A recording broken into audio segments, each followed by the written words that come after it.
O nosso contato agora, às 9h33, é com a economista Zeina Latif. Zeina, muito bom dia, o prazer de ouvi-la aqui no nosso programa. E a primeira pergunta para você: como enfrentar um problema tão grave de saúde com a economia? Bom dia a todos. Olha, nós estamos num quadro muito complexo, em que políticas econômicas tradicionais, elas vão ser muito pouco efetivas para lidar com esse momento do mundo, na verdade. Então, o primeiro ponto, quer dizer, não é que a gente tem uma crise que teve uma origem econômica e que você simplesmente fazer as políticas tradicionais, contracíclicas, né, que a gente chama, para estimular a demanda, para garantir liquidez do sistema. Essas coisas, elas vão ser pouco efetivas e ao mesmo tempo, podem estar desviando daquilo que é o essencial dada a natureza, que é uma natureza que vem da área de saúde. Bom, por que eu estou falando isso? A primeira linha de defesa teria que ter sido uma comunicação mais clara para a sociedade do que estava acontecendo. Então, essa primeira linha da comunicação, ela já foi falha. O próprio presidente ter ido a protestos, sendo que ele faz, as manifestações, né, sendo que ele faz parte do grupo de risco, isso já por si só já é um fator que atrapalhou nessa comunicação. Então, as pessoas muito sem informação por um período, quer dizer, agora, felizmente a imprensa cumprindo seu papel, que vão ficando mais claras as recomendações, os riscos. A segunda coisa, deveria haver, né, e também acho que essa batalha, ela tivemos aí problemas, de um processo articulado do governo coordenado, né, do governo federal, com os demais entes da federação. Então, eu vou citar um exemplo aqui. Quando a gente olha a fala do secretário executivo do Ministério da Saúde, enfim, as recomendações, que, diga-se de passagem, estavam já muito preocupados, né? Acho que o governo ouviu pouco o ministro da Saúde, havia grande preocupação, mas enfim, na fala deles, eles falam, olha, não é o ideal você fechar a escola de ensino básico. As crianças, elas vão estar melhor cuidadas na escola do que fora da escola. Fora da escola, muitas vezes, crianças vão ser cuidadas pelos avós ou famílias que não têm condição de cuidar, né? Porque a tendência da doença é cada vez mais se espalhar para as classes populares, pessoas que não têm condições de cuidar adequadamente. Então, talvez fosse melhor, aqui, né, eu estendendo o argumento, né, não que o Ministério tenha falado dessa forma, mas talvez equipar as escolas para dar conta, né, de cuidar das crianças, porque a criança ela é um vetor de transmissão, mas ela em si não teria gravidade em princípio. Bom, o que a gente viu? As escolas fechando o ensino básico, eu estou me referindo, e não houve ali uma coordenação do governo federal. Não houve uma pronta resposta de como fazer para ampliar tempestivamente a produção de exames, para que você possa fazer exames em massa.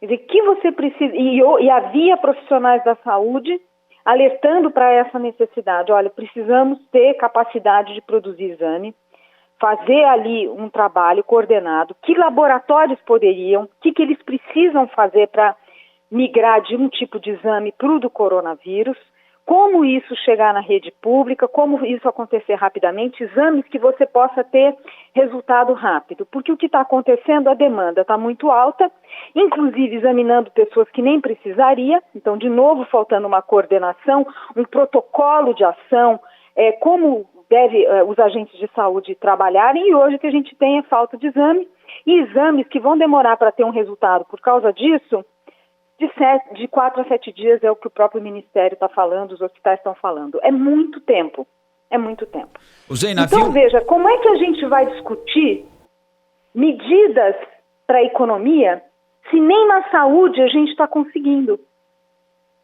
Porque era ali que tinha que ir todo o esforço nesse momento.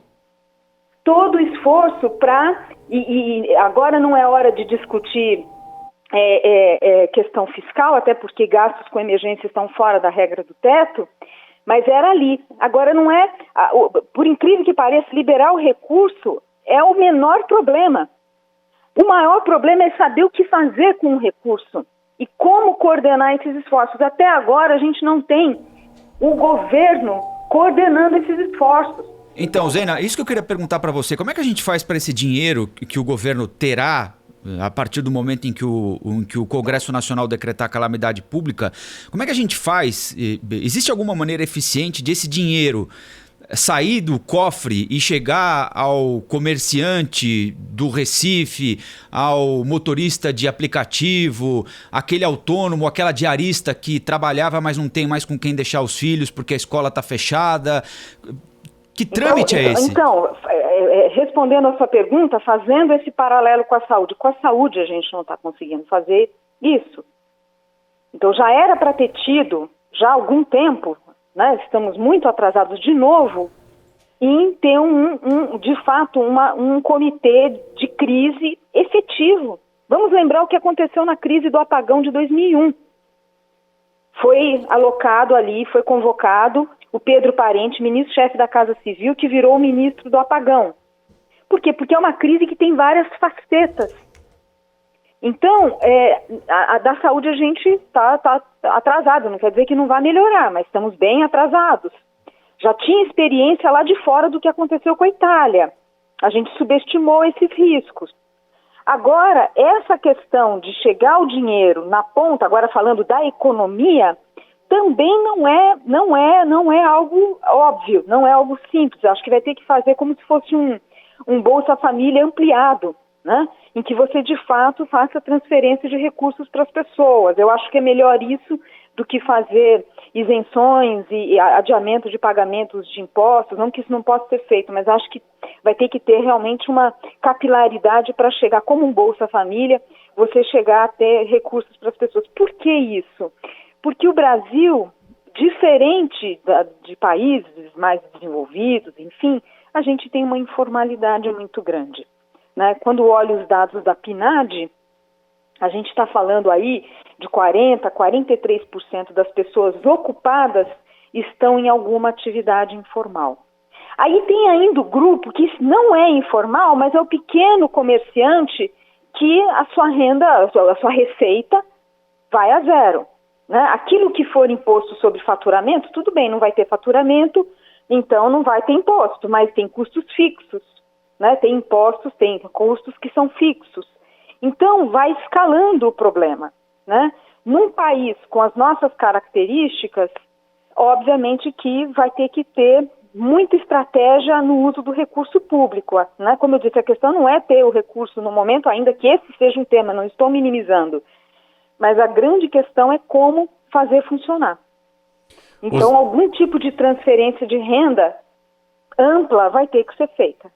Zena, e a sua expectativa para a reunião do Copom hoje em relação à taxa básica de juros do Brasil, hein? Qual é? Olha, eu estou acompanhando esses debates.